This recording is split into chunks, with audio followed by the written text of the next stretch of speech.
kita sebenarnya ada banyak negara saingan, yaitu Singapura, Malaysia, negara tetangga kita yang takut kalau Indonesia itu jadi maju. Sehingga gimana caranya mereka bisa mengatur negara kita? Dengan cara apa? Investasi negara, investasi tertinggi di Indonesia, Singapura. Kalian boleh cek 80 triliun lebih. Otomatis mereka tuh jadi menguasai kita. Dan gini ya, kalau dulu kita pernah dengar bahwa yang terjadi di Indonesia itu adalah ternyata Asari Azhar orang Malaysia. Isu konon kabar katanya melalui Badan Intelijen Nasional Negara Konoha itu adalah dibayar oleh negara tetangga. Tapi saya nggak berani ngomong itu siapa, saya takut banget. Ini adalah sangat rahasia. Saya nggak mau menyebabkan Indonesia ini jadi kacau dengan kata-kata dari saya.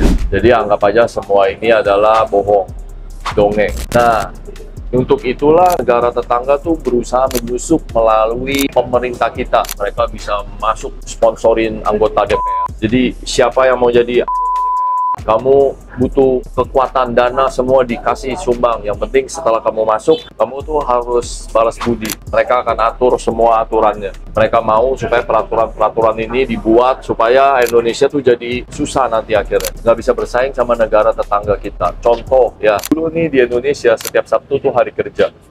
Tapi akhirnya peraturan dirubah waktu zaman Soeharto lengser. Sehingga dibikin Sabtu tuh jadi libur. Kenapa begitu? Karena negara-negara maju tuh sekarang semua Sabtu tuh libur. Mereka akan bikin supaya setara gitu. Dengan alasan kebahagiaan manusia dan hak asasi manusia. Itu jadi membuat negara kita yang lagi berkembang jadi stop karena kehilangan satu hari kerja. Akhirnya sekarang meskipun ada beberapa perusahaan yang tetap pilih hari Sabtu kerja, akhirnya mereka tuh jadi sepi. Karena apa? Karena ini udah serempak libur. Pegawai negerinya tuh libur. Terbanyak tuh kan pegawai negeri. Ada benernya juga sih kalau misalnya dibikin libur itu dari sektor pariwisata tuh masuk. Karena mereka yang libur akhirnya habisin duitnya untuk hiburan sehingga uang mengalir lagi. Tapi kan gini ya, rakyatnya tuh kehilangan pendapatan. Gimana caranya buat hiburan? Kalian bisa cek setiap Sabtu dan Minggu orang-orang yang pergi ke mall ya,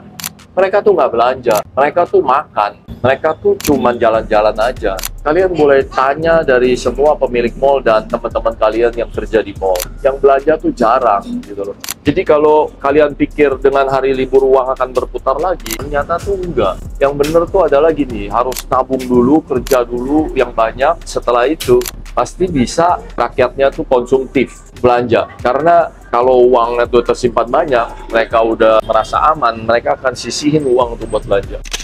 Kita nih selalu FYP di layar kalian. Kalau kalian mau terus untuk kami dalam mendidik dan mengedukasi budi pekerti buat generasi penerus bangsa kita, maka kalian harus follow supaya kita nih bisa mengembangkan tim kita. Seperti yang kita tahu, kalau orang baik itu terus diam, maka nanti kalah dari orang jahat.